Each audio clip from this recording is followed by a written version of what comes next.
Porque quando se fala de narcisismo, eu imagino alguém que se acha bonito ou se arruma demais. Não tem nada a ver esse mito sobre o narcisismo. Não é que não tem nada a ver. É que narcisismo significa uma pessoa voltada para si. Só que transtorno de personalidade narcisista é uma pessoa voltada para si num nível incrivelmente patológico, onde a gente não tem nenhum tipo de pesquisa que indique que ela possa não ser isso. Entendi. E o transtorno de personalidade narcisista é uma pessoa viciada em receber suprimento narcisista. O suprimento narcisista é qualquer resposta que você me dá que me faz me sentir superior. Quando você me aplaude, me elogia, quando você tem medo de mim, eu me sinto superior a você. Quando você me obedece, quando eu tenho status, quando eu faço parte de um grupo de elite, quando eu te controlo, quando você sente dor, quando eu vejo que você está emocionalmente mal. Todas essas coisas são suprimento narcisista. Então, narcisistas têm diferentes táticas. Por exemplo, tem um narcisista somático. O narcisista somático, sim, ele usa o corpo para chamar atenção. Então é aquela mulher hiper, trabalhada no físico, ou cara hiper trabalhado no físico. Gente, não é porque uma pessoa é fisicamente bonita que ela tem transtorno de personalidade, tá? Vamos só deixar isso claro. Mas esse tipo de narcisista usa o corpo para receber atenção.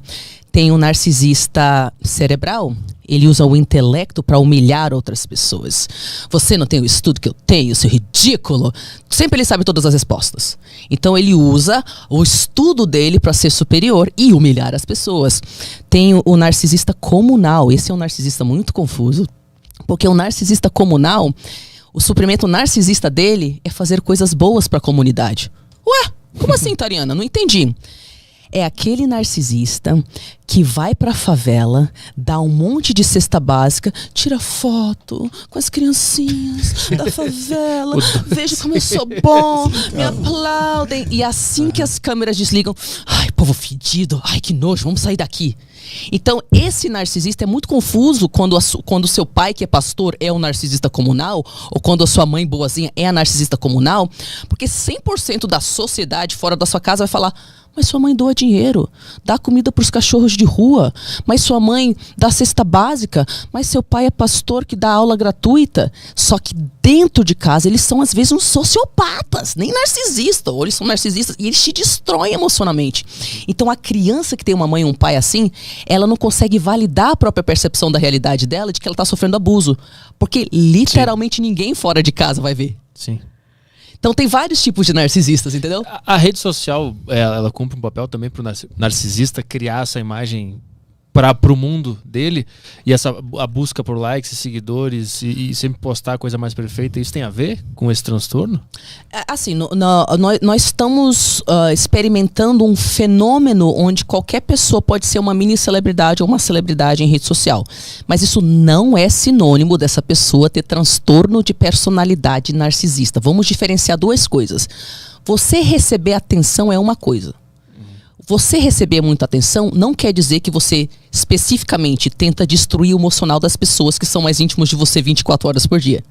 Então, narcisista não é receber atenção. Narcisista é você ser obcecado em destruir o senso de personalidade e a autoestima das pessoas que estão por volta de você, para que você receba mais atenção que elas. Entendi. É diretamente ligado a uma outra pessoa, o transtorno. Sim. Se a pessoa estiver só na dela, querendo um monte de likes, mas ela não está destruindo ninguém para isso, não configura o transtorno. Exatamente. Para ela ser diagnosticada com transtorno de personalidade narcisista, tem que ter exploração dos outros, falta de empatia, necessidade de ser o centro das atenções, achar que só pessoas de elite podem lidar com ela, entendeu? São coisas específicas, assim. A gente falou sobre como que uma pessoa consegue identificar e lidar com isso quando ela está vivendo essa situação. Mas e a pessoa que é assim? Como é que ela consegue entender que ela é assim? Bom, vamos entender o seguinte. Da mesma forma que filhos de narcisistas têm uma defesa psicológica que impede que eles reconheçam a toxicidade dos pais, o próprio narcisista tem a própria defesa dele que impede que ele reconheça a própria toxicidade. E a defesa dele é a grandiosidade. Eu tô sempre certo, os outros estão sempre errados. Então é fenomenalmente difícil alguém realmente reconhecer. E entenda que, como a gente falou no início da entrevista, mesmo que o cara seja diagnosticado e ele entenda que ele tem um transtorno de personalidade, é fenomenalmente difícil ele ter motivação de mudar. Pra que eu vou mudar meu comportamento se meu filho tem medo de mim, meu marido faz o que eu quero e a sociedade me aplaude? E é só você, minha filha, que tá falando que eu tenho um problema. Que motivação eu tenho que pra mudar meu comportamento? Todo mundo faz o que eu quero. Você que é lixo. Por que eu vou mudar? Sim. Eu recebo suprimento narcisista. Mas como é que uma pessoa que tá vendo esse podcast agora, por exemplo, ela pode tá pensando assim, puta, será que eu sou essa pessoa e eu não tô nem percebendo? Como é que ela consegue perceber? Eu tô nessa aqui.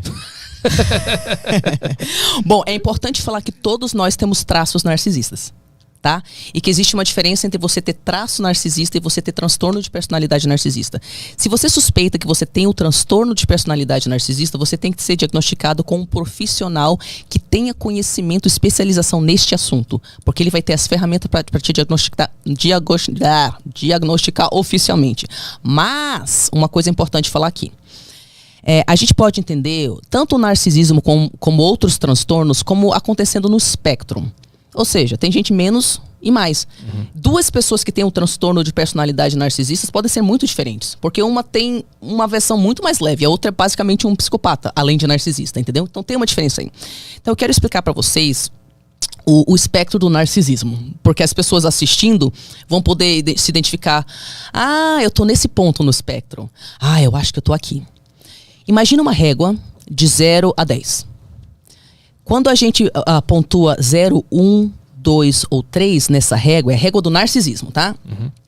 0, 1, 2 ou 3 quer dizer que você tem pouco narcisismo. Porque existe um conceito de narcisismo saudável. Você tem que conseguir pensar nas suas necessidades o suficiente para cuidar de si. Então, pessoas no 0, 1, 2, 3 são pessoas que não aceitam ajuda, que não recebem atenção, mesmo quando faz sentido. Tipo, é meu aniversário, ou meu filho morreu e eu estou no funeral dele. Mesmo nesses casos, elas... Ah, não.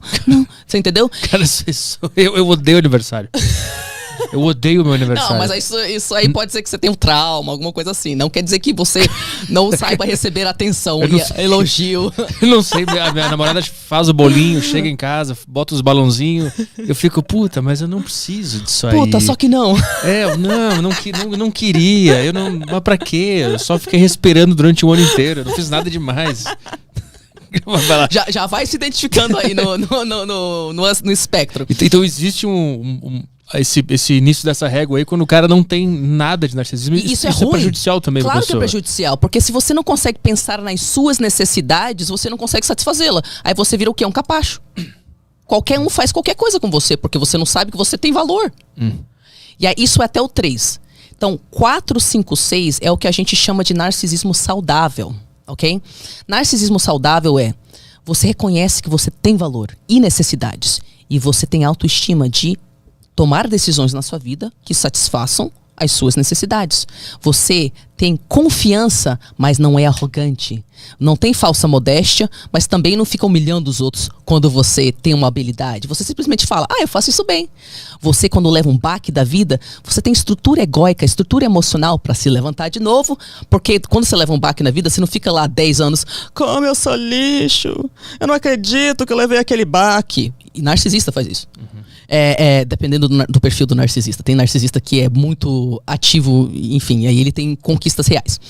Mas o 4, 5, 6 é aquela pessoa que sabe que ela é importante, que se cerca de circunstâncias na vida onde ela vai ser feliz. Se ela tá errada, ela consegue assumir o erro dela. Se ela leva um baque, ela consegue levantar. E ela aposta nos próprios sonhos. Saudável, né? Ótimo. Já a pessoa que tá no ponto do espectro, que é o 7... Essa pessoa já tem traço narcisista patológico. Ela já costuma faltar com empatia nas relações. Talvez ela tenha um pouco de inveja, talvez ela explore as outras pessoas. Ela provavelmente age de uma forma infantil. Ela provavelmente já causa uns impactos negativos mesmo nas pessoas. Mas, por que a gente fala que ela está no 7 não no 8? Porque ela consegue reconhecer erro. Se você fala pra ela, cara, quando você faz isso, me magoa. ela provavelmente não vai ter maturidade de reagir bem no momento. Talvez no momento ela haja como um narcisista mesmo. Só que ela vai embora, ela vai ficar pensando com os botões dela. Putz, eu acho que a Tariana falou faz sentido. Nossa, realmente estava sendo escrota. Caramba. Aí você percebe que na próxima vez que essa pessoa interage com você, ela tá diferente. Porque a pessoa no 7 é capaz de aprendizado. E eu já vi pessoas altamente narcísicas que eu achava... Será que essa pessoa tem um transtorno de personalidade? E quando eu comecei a estabelecer limites, ela fez um esforço fenomenal para melhorar. E melhorou. E hoje é uma das minhas melhores amigas. Então quem tá no 7, você percebe que ela é narcisista, mas ela te escuta. E com o tempo ela melhora. 8, 9 e 10, a gente está falando de transtorno de personalidade. E aí a primeira coisa que você pode observar é que você já tentou abordar essa pessoa ao longo de anos do seu relacionamento com ela, sobre erros dela, e você literalmente não consegue pensar em nenhum único caso que ela assumiu um erro. É esse nível de extremo. E se você lembra dela assumir algum erro, você literalmente não consegue pensar em nenhum caso que ela melhorou. Porque tem o, ai, desculpa. Aí a pessoa continua tudo igual, né? Então, tem alguns narcisistas com transtorno de personalidade que assumem, ai, desculpa minha filha, mas só pra calar tua boca. Quando você vê, peraí, quantos anos eu tenho de relacionamento com minha mãe? 43. Quando que eu lembro dela ter mudado algum comportamento porque me desrespeitava e eu abordei ela e eu pedi um pouco de respeito? Cara, literalmente nunca. Então ela tem provavelmente o transtorno. E aí 8, 9 é transtorno de personalidade narcisista. 10 é transtorno de personalidade narcisista junto com sociopata. É o narcisista maligno. Além de narcisista, esse não te enxerga mesmo. Você é só objeto, vai te usar, jogar fora, não tem um pingo de humanidade. Aí, filho, corre. Essas pessoas costumam ter sucesso na sociedade? Conseguem empregos e ganhar dinheiro? Sucesso sexual também, talvez? Olha, tem pesquisas que mostram que narcisistas costumam transar mais do que outras pessoas. Porque qualquer pessoa cai na lábia de um narcisista no início. Eles são altamente charmosos. O que acontece é que quando você tem intimidade com eles, que muda a chave do jeito que eles te tratam, eles ficam absurdamente ou negligentes ou abusivos. Com relação à sua primeira parte da pergunta, se eles têm sucesso, em termos de pesquisa, tem 3 grandes perfis de narcisistas. O comunal eu já expliquei, e agora eu vou entrar no grandioso e no narcisista dito oculto ou vulnerável. Como é que são esses narcisistas? O grandioso é um narcisista cuja experiência emocional de si mesma é eu sou incrível. Então é isso que ele sente dentro de si. São poucos momentos que ele sente o eu sou um lixo. Esse cara que sente eu sou incrível, ele é chamado de narcisista clássico, ok? Ou grandioso. Esse tem sucesso na sociedade. Porque ele não só se acha incrível, como ele não tem empatia. Então, onde quer que ele vá, ele esmaga todo mundo e consegue o que ele quer. E nós temos uma sociedade que aplaude esse perfil. Então, todo mundo fica, você é incrível mesmo. E eles montam empresas, eles são líderes religiosos, eles são líderes de países, eles são líderes de tudo que é tipo de coisa. Porque eles têm confiança para construir coisas reais e ter conquistas. O outro tipo de narcisista, o narcisista oculto ou vulnerável, a experiência emocional dele é eu sou um lixo. Então, quando ele fala tipo, não, você é um lixo, ele não tá falando isso porque ele se acha o maioral, é porque ele se acha um lixo. Então ele quer que você se sinta um lixo. Então a experiência emocional do narcisista grandioso é de confiança. A experiência emocional do narcisista vulnerável é que eu sou um lixo, então eu tenho que sair machucando todo mundo pra sentir um pouco de poder. O vulnerável não consegue conquistas. Mas o grandioso, ele também não tá tentando esconder dele essa vulnerabilidade? Sim. Mas, mais uma vez, por que uma pessoa vai ter qualquer motivação de mudar qualquer coisa quando toda a sociedade aplaude ele? Sim. E ele tem conquistas concretas. Mas ele tá partindo do mesmo ponto do outro lado vulnerável, né? Sim. Mas o que determina como é que o cara vai pegar pra si esse narcisismo? Se ele vai ir pro lado mais ativo ou pro lado mais passivo, digamos assim? Do cara que fica mais se achando um lixo e tal. Bom, a gente não consegue falar com certeza. Essa criança que passa por X, Y, Z vai ser isso. E a criança que passa por aquilo outro vai ser aquilo. Por quê? Porque cada psique... A gente não nasce uma tábula rasa. Isso é mentira. A gente nasce com predisposições. Então, uma característica que o narcisista grandioso tem, e algumas pesquisas mostram que isso pode ser genético, é a extroversão. Então, o grandioso parece, e essas pesquisas podem se contradizer no futuro, tá? Mas parece que ele já nasce uma pessoa externamente orientada. Então, ele já é pra frente, ele já parte pra cima.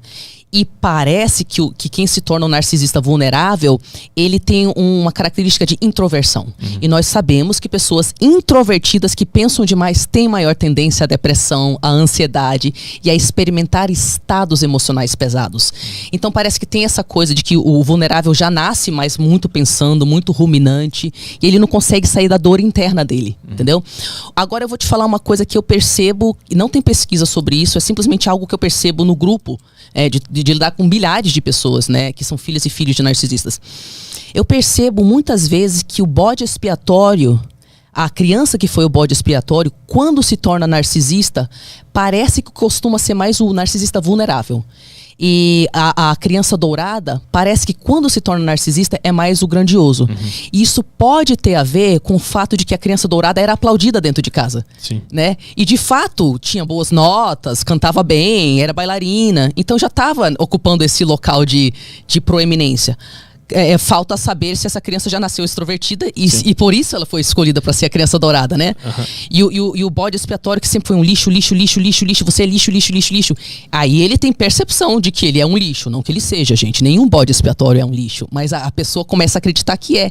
E aí parte do se eu sou um lixo, eu vou machucar os outros. E vai pro lado do vulnerável.